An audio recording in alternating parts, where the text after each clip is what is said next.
this really looks like. Today, I'll start off with kind of a state level overview, and then Holly will be the highlight of the presentation, talking about what it really looks like on the ground.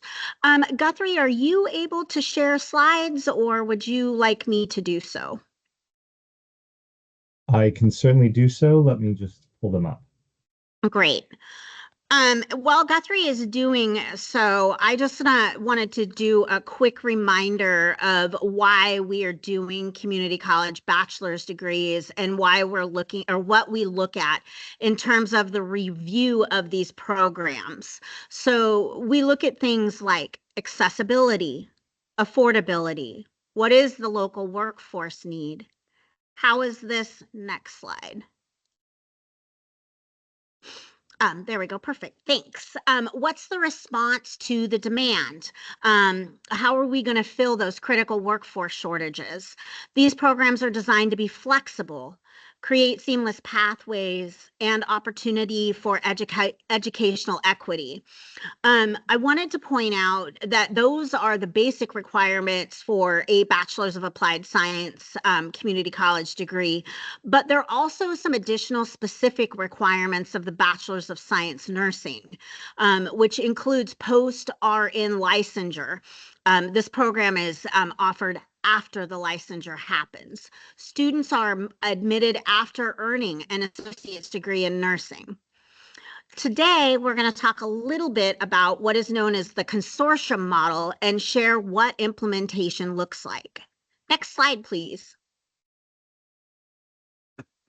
A consortium lead college takes the primary lead in the development and management of the HECC approved statewide certificates and degrees in collaboration with CCWD.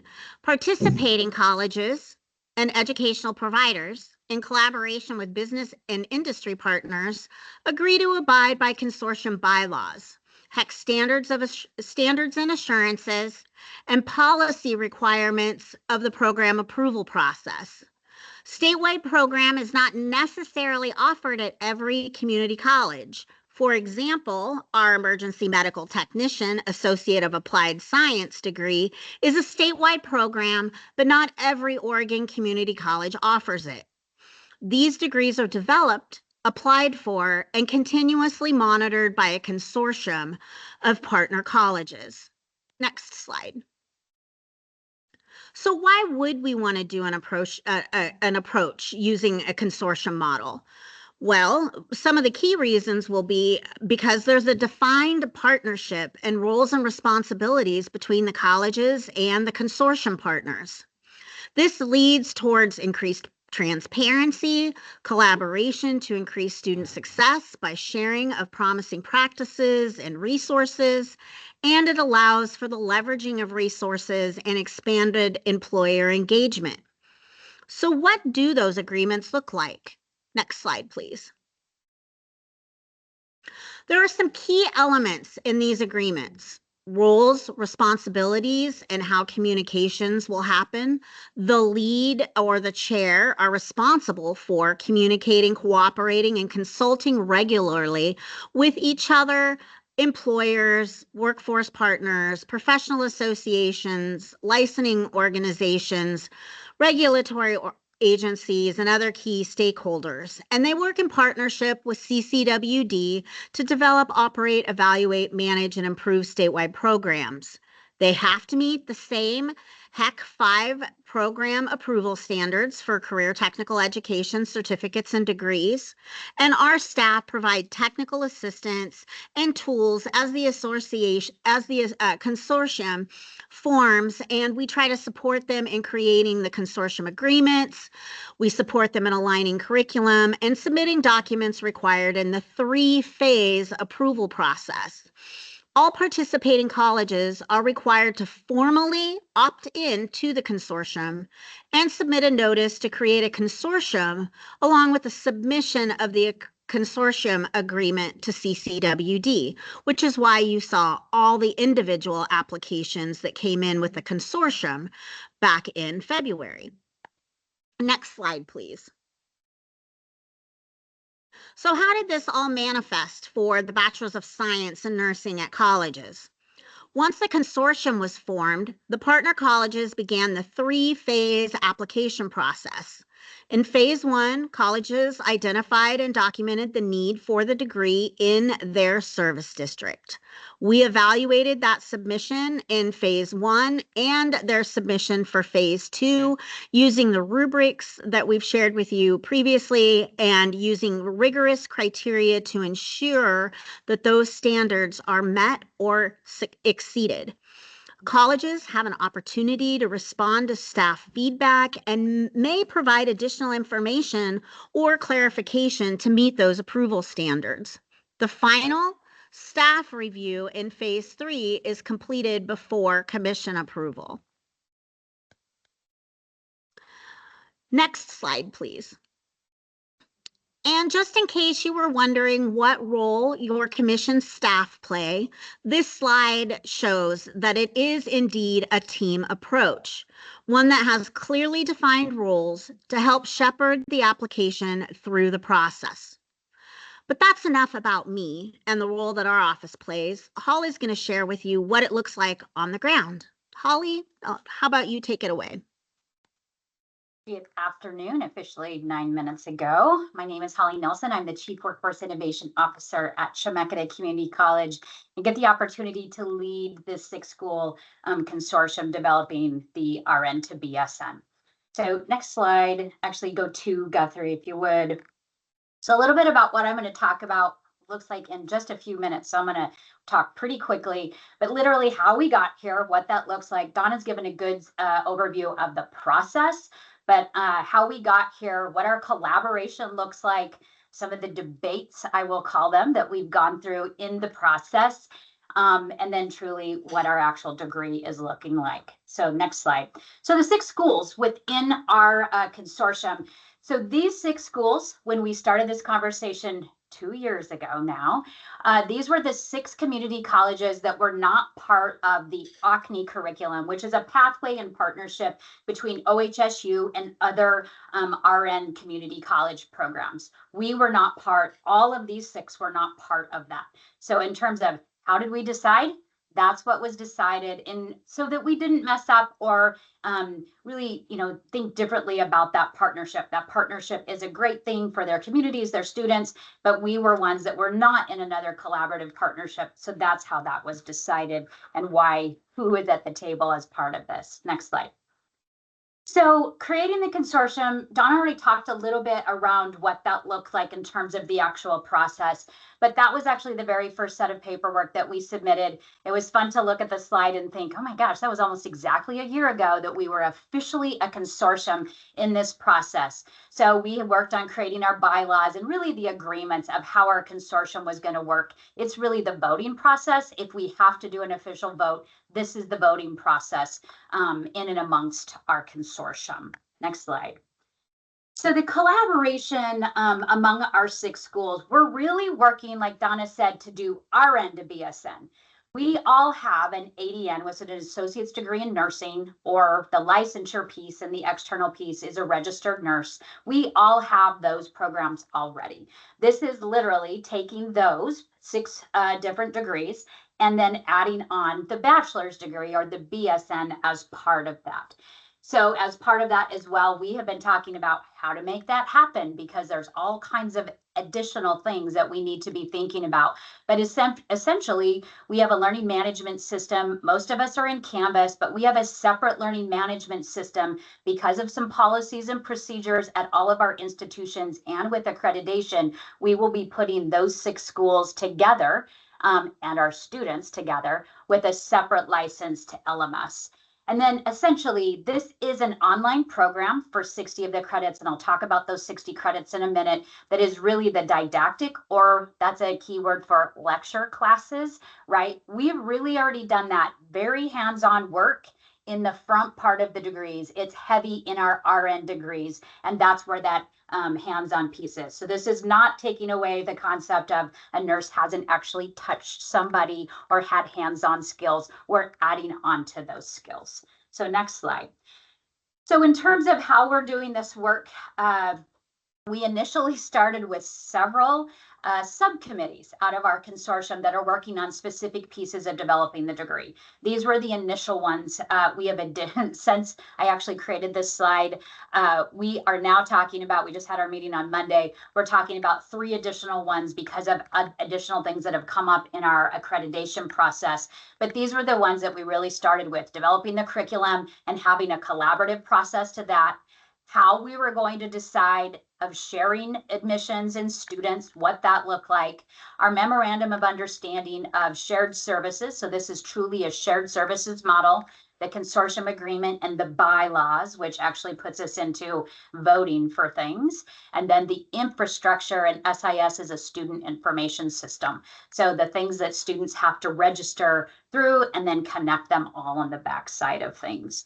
So this is the work that we've been tapping through over the last about 18 months to really come to agreement and to work with all of our IT departments, all of our enrollment services departments, those kinds of things to make this all work and to connect the students actually within the classroom. Next slide. So Donna did mention this piece. I just want to point out we had external feedback as part of this. So we actually have an advisory committee that has employers, at least 2 employers from each of the 6 different regions and institutions. Some have maybe 1 more, but for the most part, everybody has 2. That could be anywhere from our clinic systems, our hospital systems, long-term care, that kind of thing. But they were part of our curriculum review as well. And actually we adjusted a few things based on feedback that they gave us. Next slide. So this has been some of the debates, I will say, as I mentioned them, or really the conversations of how and why we're doing this consortium in certain ways. So the really interesting thing is we don't necessarily in our state have a way to share FTE unless you're literally cutting checks and sending them back and forth to institutions. So it is one of the deciding points that institutions, to get FTE for doing this type of work locally to their institutions, we are each registering them. Hence, as Donna mentioned, why you saw 6 degrees come across for approval in a couple of months ago. So that is one of the key decisions we had to get to. The cost sharing model of how we're sharing costs, from paying for the LMS to paying for infrastructure to input students into the LMS, our IT departments, all of those kinds of things. One of the next things that we've really worked very hard is so students wouldn't, because it's an online type of program, wouldn't go back and forth and compete in places, right, that they may not actually live. We are agreeing to do all tuition rates the same at our institutions. So that is another key conversation that we've had. And then even as a bigger college, I would say, I thought initially as a bigger college, we would actually have more students. That is not it. We are equal partners across the board, whether you are a rural and small school or a big urban school, like I am part of. So we each will have 7 students per cohort as we move forward. And then thinking of how we do the lead, Chemeketa has the institutions actually asked us, probably because we're the biggest, but to lead the infrastructure work as well. Next slide. So we started this in terms of curriculum, really the curriculum piece in 2023. That scared me a little bit to actually look at that date, but this is how long it takes to go through all of the processes and go through all of the steps that Donna talked a little bit about. You see ASIN mentioned in there, that is outside accreditation. We do plan to go out for outside accreditation as well, but we can do that after we're officially state approved, and we can do that simultaneously during the first or second cohort. We are already in contact, but we are definitely moving forward with that. Next slide. So the degree makeup for any of the bachelor's degrees, so a BAS or the BSN, we have to land on, HECC makes us, that's what I always say. We have to land on 180 credits, which is great. It's a good thing for students so we don't have a bolstered high credit type of degree, but it is our challenge because our AAS degrees, right, the 2-year degree, doesn't land on the same number. So we really had to spend some time thinking if our degree was 94 credits or 92 credits, we had to have a little bit of flexibility built into what that looks like. You see a little bit of the gen ed requirements that we all decided to make as part of that. It says 94 credits in here. That's ours at Chemeketa because I got to make the slide. But you see in here, every school has slightly different in the low 90s. We're all in the low 90s. But what we have created together is a core of 60 credits that are exactly the same at every single institution and are the base part of this additional bachelor's degree. Next slide. So of that 60 credits, there's 10 courses, 6 credits apiece. That actually lines up very well with a part-time and a full-time financial aid student, all strategically done and developed that way. They are didactic classes, and we expect a student, if you figure that out, they will be done in about 15 months upon getting into the program.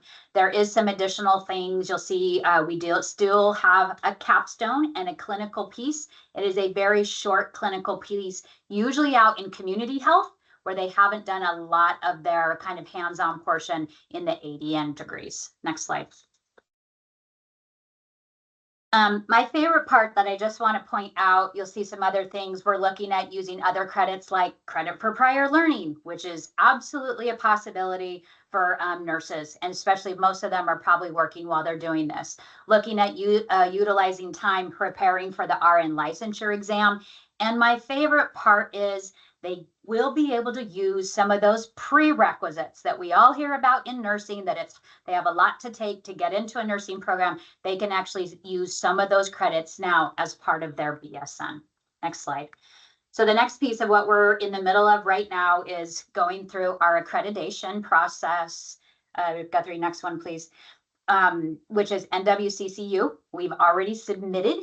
I'm very excited about that. Personally, I'm more excited because ours at Chemeketa was approved last week, and the other 5 schools are in the midst of getting that approved. They got some questions back. And why we're different is, for us, we already have a bachelor's already on the books. So for accreditation standards, it was a minor substantive change for us. For the other 5 who do not have a bachelor's degree, they have to go through a more tedious process with accreditation, and they have a major substantive change to do. So that is really what's going on with that. Next slide. I already mentioned we'll have 7 students apiece within the cohort. That's 42 students per cohort. Our plan is to initially start with the first cohort. Everybody was already multiplying and trying to figure out how we were going to put in the second, third, and fourth cohorts immediately. We're starting with that. We'll get that down, and then we'll move on to that. Last slide. So what's next? We just need to get those final programs through the NWCC approval process. I am a little concerned about this one, especially with what's going on at the federal level around financial aid, and if they will have capacity to be able to get approvals done. So I do have some concerns with that, but that is still a piece that needs to be done. And our goal is still to start fall of 26. And then, like I mentioned before, we will be doing accreditation, but we will be doing that simultaneously as we start the first 2 cohorts. That is it for me, and I'm up for questions if you all have time or if you have any. I believe this meeting's been handed off to me, so do we have any questions for our presenters on this?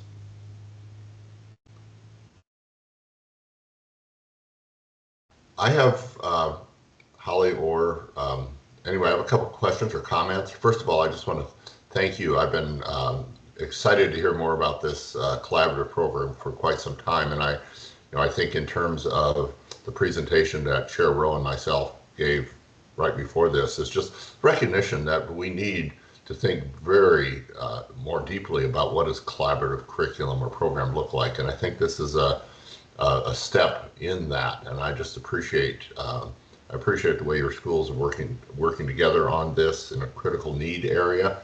And as you're well aware, it's a very difficult program for a good number of our schools to carry on their own. And so the ability to meet a critical need for BSNs across our state, this is a really creative way to do that. And so thank you for the presentation, but also just thank you for really the thinking that you've put into this, and excited to see what comes of it. I'm hoping it is the sort of germinal program for many other ways in which we might be working together. So I really appreciate that. Any other questions or comments?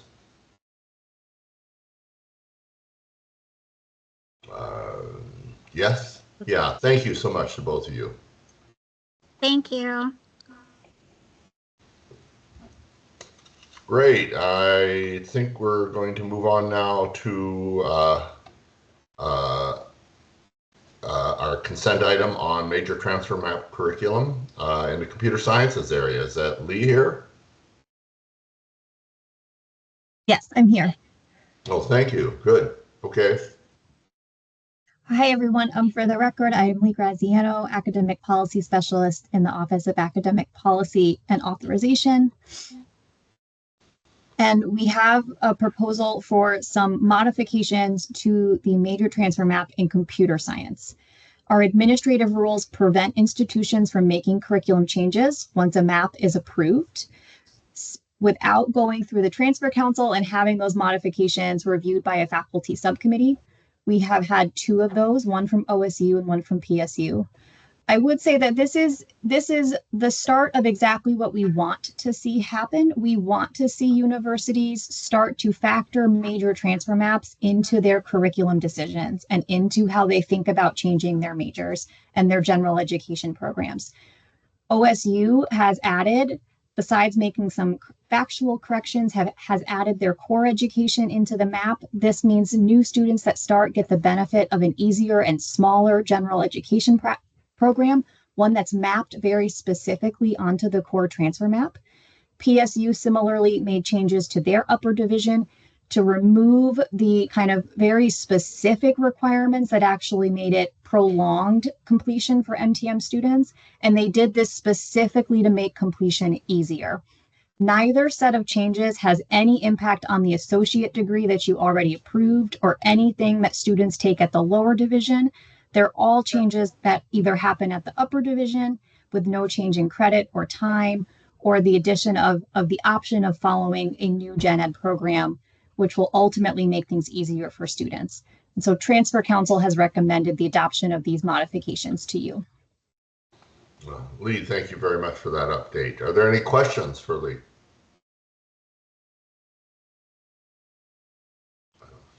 Well, excited to see this process working. So thank you so much. Thank you so much for your leadership in this. I'd entertain a motion to approve this. So moved. Move to approve. And a second? Second. Oh, thank you so much. Okay, all in favor, signify raised hand. Aye. Aye. Any opposed? Thank you. We have approved that consent item. I think we move on to our final item, which is a Workforce and Talent Development Board quarterly report. Do we have our presenters present? Yes, you do. You have Sherry Dunn, the chair of Great. the WTB. We came on at 12:25. We didn't want to, come on too soon, get in your business. Appreciate your thanks so much for being here for this. And I think this is Todd, Venkat. I'm here too. yeah, Venkat, the vice chair is here, and Todd, are you here? Yeah, Sherry, I'm here. Okay, I think we're all here.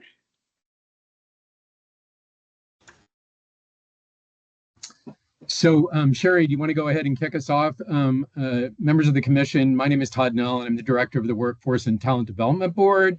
And today, Sherry and Venkat are prepared to share a quick summary of some exciting work that's happened in our Workforce Readiness Committee. So I'll, without further ado, kick it over to Sherry again as chair of the Workforce and Talent Development Board. Sherry? Thank you. So Todd, are you going to run the slide for me? I can do that. This? Who's doing the slides? This is Guthrie. Okay. All right. Thank you. So I am Sherry Dunn, and I'm the chair of the Workforce Talent Development Board. And we are happy to be able to chat with you all today from a coordination and connection perspective to talk about some of the things that we have going on. We are working on a variety of things, one of which is our strategic plan and scorecard work. And, we're working with a consultant, and she had this really great structure, which the whole board hasn't agreed to yet, but I love it in thinking about what the WTDB does, which is to pull partners and systems into alignment to build our relationship with the governor, legislators, and the agency partners, and to push for interventions to achieve, a robust and equitable workforce. So I really like that framing. So that might help others. So we can go to the next slide. So our mission is through strategic coordination, funding, outreach, and services, reporting and leadership, and the HECC. So that's the HECC mission, right? Is that our mission? That's the HECC mission. That's the HECC mission. Yeah, drives equitable post-secondary access and for all Oregonians, and anticipates and meets the need of workforce and economic needs. So we'll go to the next slide. So WTDB, as I was saying, provides vision and leadership for the board workforce system, for the broad, workforce system, advises and assists the governor, legislature, and executive branch on workforce system strategy, just what I was talking about, that push, pull, and plan, and provides accountability, innovation, and leads continuous improvement efforts for the public and the entire workforce system. So we'll go to our next slide. And also, I do have to apologize. I am really in the middle of an allergy situation. One of my eyes looks like it's so red that it probably looks weird. But in any event, I will soldier on. So the WTDB Workforce Readiness Committee is a committee that came together to look at the scope and the purpose and the goals and our overall vision and mission for the WTDB's 2025-2026 strategic plan. And we have had multiple meetings. We've brought in partners. As I say, we have a consultant, and our goal is to operate more effectively, or as effectively as possible, as a board. So this is designed to strengthen the board's commitment to inclusivity and equitable prosperity, which is something that the governor holds as a key indicator of a well-operating system, increase expectations for alignment across education and training systems. I mean, one of the things we hear all the time is a need for better alignment, better understanding of how elements of the workforce system are working together, placing a new emphasis on shared impact and accountability and customers. And we spent a lot of time talking about who those customers are, sets higher goals for interaction, advising alignment with the governor's office. So next slide. I know we have 10 minutes. So our goal is to develop and catalyze a strategy and a plan to scale the use of the Oregon Employability Skills Framework and curriculum, including scope, schedule, and budget, to assure a successful expansion. We are working on these metrics and measurable outcomes, so secure enough funding, new or leverage, to support and sustain the existing and baseline architecture for a minimum of the next 3 program years. Secure commitments from WRC's top 5 impact numbers of students thus far, and untapped program partners for the adoption by August 2025. Project plans and funding strategies for implementation of the top 5 new partners by December 2025, and secure enough funding, new or leverage, to support full implementation of the top 5 new partners by April 2026. Next slide. And then I'm going to turn it over to Venkat to talk about the next 2 slides.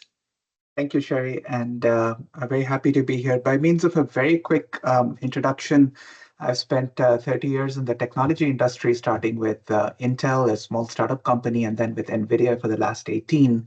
And I'm honored to serve as vice chair of the Workforce and Talent Development Board. One initiative that we are taking on as part of the Workforce Readiness Committee is to move our STEM proficiency scores in the right direction. This is a chart which was present. This is data that was presented to the legislature about Oregon's reading and math scores. So I'm just going to talk a little bit about reading first, because it lays a foundation for the next slide, which is our math proficiency scores. But if you look at the gray line towards the middle of your screen, that's the overall proficiency in reading and English language arts. And so that's fallen during the pandemic, but not really recovered ever since. And this data is also broken out by demographics. And you'll see a dotted line at the bottom, that's inflation. And then The solid green line is how much we're spending per pupil. So even though the costs are rising, our outcomes aren't necessarily trending in the right direction. Next slide, please, Guthrie. So this is a similar story with math scores. And so here, this is an even more dire situation because the proficiency has fallen. And if you look at the NAEP assessments for Oregon, depending on the grade, whether it's 4th or 8th grade, we're anywhere from 46th to 48th in the country. So there is a crisis in terms of math and science proficiency in Oregon. And so in order to solve that, there are a couple of proposals that we'd like to do, which is try to go after a project called Project STEM Lift, which is your next slide.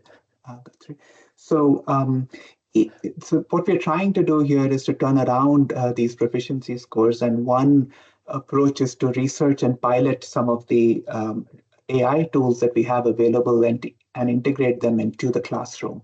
I recently met with Khan Academy, and they have a tool called Khan Migo, one of many tools that are available. Some districts have already started piloting a version of this or some other tools like Magic School, etc.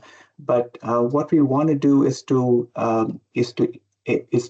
do some pilots in a few school districts and have them operational during the next school year. So many studies have shown that students benefit using these tools, regardless of who those students are, who their teachers are, or how much help they get from parents or adults, because spending even 30 minutes a day with tools like this has helped proficiency.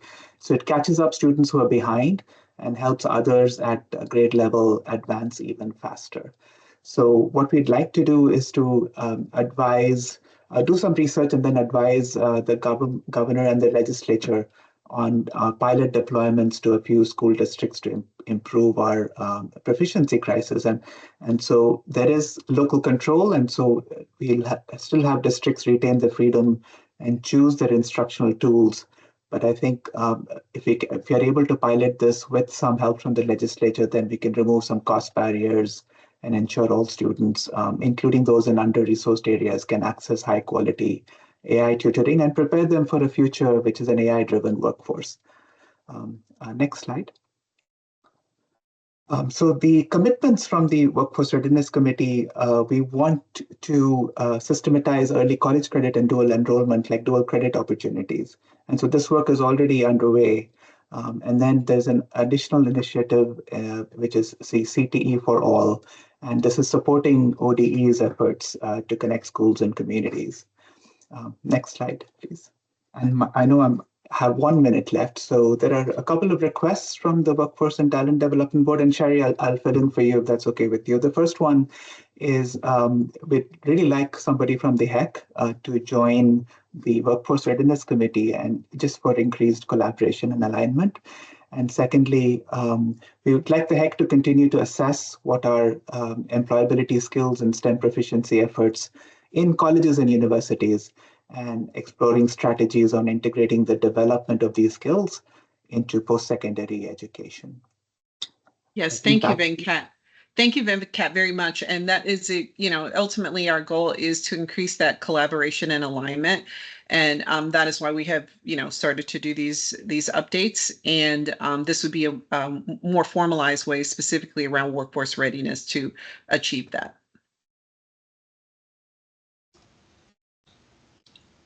Thank you so much. Any questions? Yes, Commissioner Edwards. Thanks for that. In the pack you sent out, I'm interested in the survey that was done and the employability skills. So sort of setting aside some of the STEM stuff, which is kind of self-evident. But, we had work ethic, number 1. This is what employers ranked. Work ethic, number 1, communication skills, adaptability, flexibility, professionalism, time management, critical thinking, collaboration, resiliency, analysis, solution, mindset, cultural awareness, and humility. None of those are particularly AI skills, right? You might be able to use ChatGPT to help you get better at it, but they're not really AI skills. What are we doing in higher ed to advance those? Well, those are, you go ahead, Venkat. No, I was just going to say that I agree with you. They're not AI skills, but the nice part about these skills is that these are skills that cannot be easily automated. And so this was one of the traits that we are really looking for, speaking from an industry perspective during interviews, because these skills are very hard to assess. Because typically what we do during an interview is look at technical capabilities and whether their students have been able to train an AI model and deploy it. And so I'm just talking to the requirement of how important these skills are. And to your question of what we are actually doing right now, I'm going to defer to Sherry or Todd right now to see what work has been done in this area already. So that is what we used to call soft skills, right? That we now call employability skills. And those, the work around making sure that folks coming into the workforce have those skills hasn't stopped.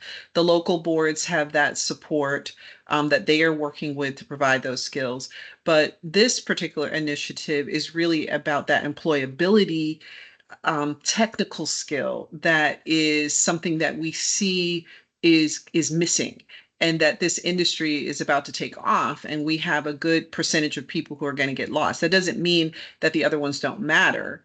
It means that having access to this kind of mentorship training is going to be the skill that gets them the job. Now, those other things on the list may cause them to lose the job, but the local boards are working on assisting there. We have prioritized that these elements are important, but we've shifted to this specific focus because it is one of these key skills for folks who are not getting access, and that's going to be necessary for their future employment. Todd, do you have anything to add to that? Thanks so much, Venkat and Sherry. I think that was a good synopsis. And hi, Helen.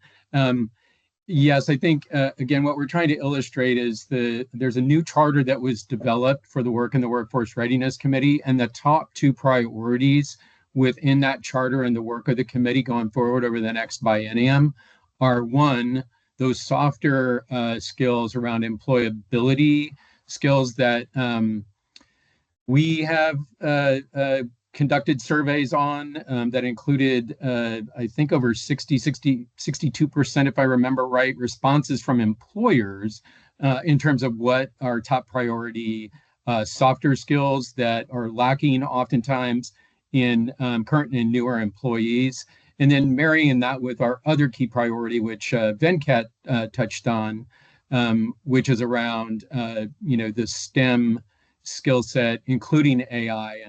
And we're just very pleased that we have the leadership of Sherry, as chair of the board, and Venkat bringing in those years of experience and expertise around AI from Intel and NVIDIA.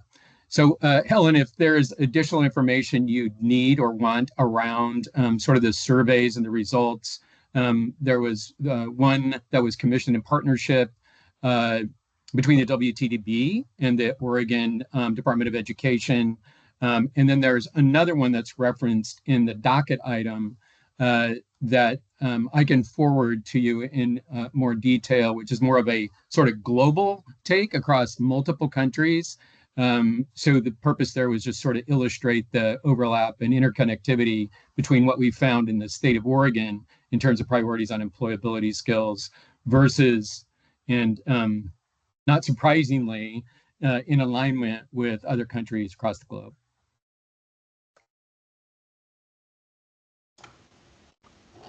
Thank Yeah, I you. think no, I was just going to say that sums it up. Okay, quick question. Going back to the data on the two graphs you represented, I had two questions. One, what is the population that is represented on those graphs in your math and reading scores? And then, you put both that information and the investment information on the same graph, and it certainly raises the question, do you have any working theories on why the additional investment has not resulted in the increased math and reading scores that I guess we would anticipate? Yeah. So Ben, this data comes from a organization called Edunomics, and they had presented this to the legislature. There is a full deck with some more context around the data. So I'm happy to send that out or have Todd send that out. The proficiency assessment data, I believe, is from NAEP, and that is the data that was gathered and presented. So I believe that in Oregon, that sample size that you're asking about is not a large sample size. It's optional. I think students and teachers can opt in to take that data. So I can find out how large that sample size was, but I don't have that off the top of my head right now. Is that a specific grade, 8th grade, or what? Yeah, 4th and 8th grade math and science proficiency. Thank you very much. Sure. Any other questions or? Okay. Well, thank you very much for this presentation. It's interesting to see how we're proceeding in this work to create a better educated and equipped workforce. So I appreciate your presentation on this. Are there any additional items or closing comments, commissioners, before we adjourn this meeting?